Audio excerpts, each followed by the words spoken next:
हाय, माझं नाव आहे विदुल. मी कोरिओग्राफर आहे. सो माझ्या डोक्यात ना खूप काही गोष्टी चाललेल्या असतात. मी ॲट अ टाईम मल्टीटास्किंग तर एवढी करत असतो की लाईक ह्याच्यामुळे ना मी स्वतःसाठी टाईमच नाही द्यायचो.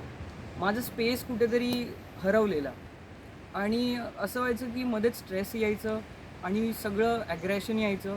बट मी कोणाला सांगू नव्हतो शकत आणि मी ओपन अप नव्हतो होत जास्त.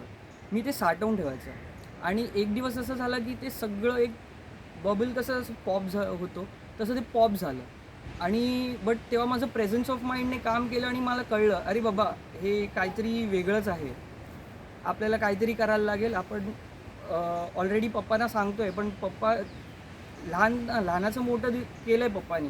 पण खूप काही गोष्टी असतात की एक बाहेरचा माणूस जेव्हा समजतं आपल्याला, ते एक वेगळी फिलिंग येते आपल्याला. सो मी जस्ट गुगल केला, तर सरांचं आलं.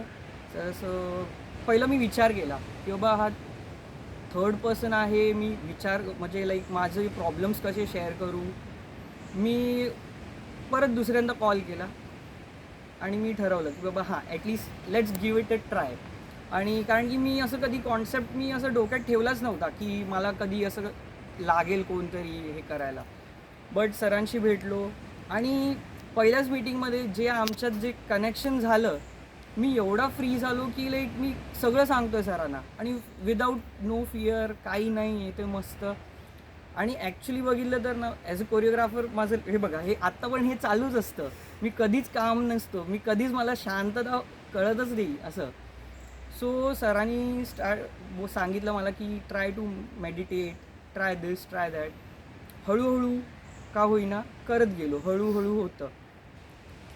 मी कधीच विचार नाही केलेला की मी अशा कॉन्सेप्टमध्ये कधी पार्ट घेईन, बिकॉज हे माझ्यासाठी होतं, नाही असं नाही. बट त्याच्यात ते वर्क कसं करून घ्यायचं ते मला कधीच कळलं नाही. सो हळूहळू ते पण आलं, सगळं झालं.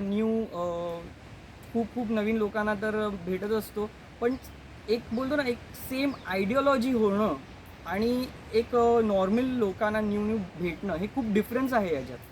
सो आता बेसिकली बघितलं तर ह्या प्रोग्राममुळे खूप प्रोफेशनल लोकं आहेत, खूप वेगवेगळ्या विचाराचे माइंडसेटची लोकं आहेत. पण कसं असतं, इथे आपण आलो आहे, सगळ्यांचे विचार जुळले, ऑटोमॅटिकली जुळले.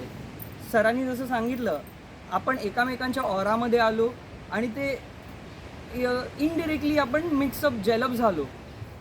पण त्याच्यातून पण आपण आता बघा, मोस्टली आपण काय करतो, जेव्हा आपण आउटडोअरला जातो, आपण मज्जा म्हणजे काय असते आपली, बीचवरती जा, इथे फिरा, तिथे फिरा, इथे काही नाही. 2 दिवस आम्ही फक्त हे एवढ्याशाच स्पेसमध्ये आहोत. पण ह्याच्यातून जे आम्ही मज्जा केली आहे ना, हे असं वाटतं की लाईफ अशीच राहावी, पुढे काहीच नको आहे, चालेल. आता ह्याच्यापासून मी शिकलो एक की आपण स्वतःसाठी कधीच एवढा टाईम नव्हता दिलेला जेवढं या 2 दिवसात दिलं. सोशल मीडियावरती आपण नॉर्मली असतो. ह्या 2 दिवसात मला आठवत पण नाही की मी सोशल मीडिया यूज एवढा केला आहे की नाही केला आहे. आणि जे नॉर्मली आपण बोलतो जे निगेटिव्हिटी ऑर समथिंग आपल्याला दिसत असते, ह्या 2 दिवसात तर मला आहे ना जाणवलंच नाही. आणि जरी काही असलं तरी ते त्याच्याकडे बघण्याचा पॉईंट ऑफ व्ह्यू आहे ना, तो खूप माझा चेंज झालेला आहे. All thanks to Sukumar sir. माझ्यावरती मला कधीच भरोसा नव्हता की मी हे असं सगळं करेन. माझं असं झालं, अरे हां ना, असतात ठीक आहे, पण असू दे, ते त्यांच्या जागी, मी माझ्या जागी, असू दे. सर बोलले, नाही नाही करशील तू. बोललं सर पक्का का?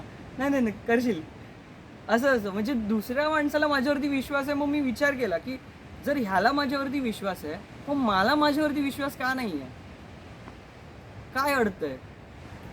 ऑटोमॅटिकली ते कळत गेलं, आलं. अजूनही कळायचं खूप बाकी आहे. दरवेळी दर न्यू सेशनला जे काही, आता मेडिटेशन तर आपण सगळ्यांनाच माहिती आहे. बट इथे आल्यावरती परत त्या मेडिटेशनमधून काही काही बोलतो ना, मायन्यूट दिसतं, कळतं. सो मी आता लास्ट एवढंच सांगेन, मी तोच आहे, पण मी नवीन आहे. थँक्यू.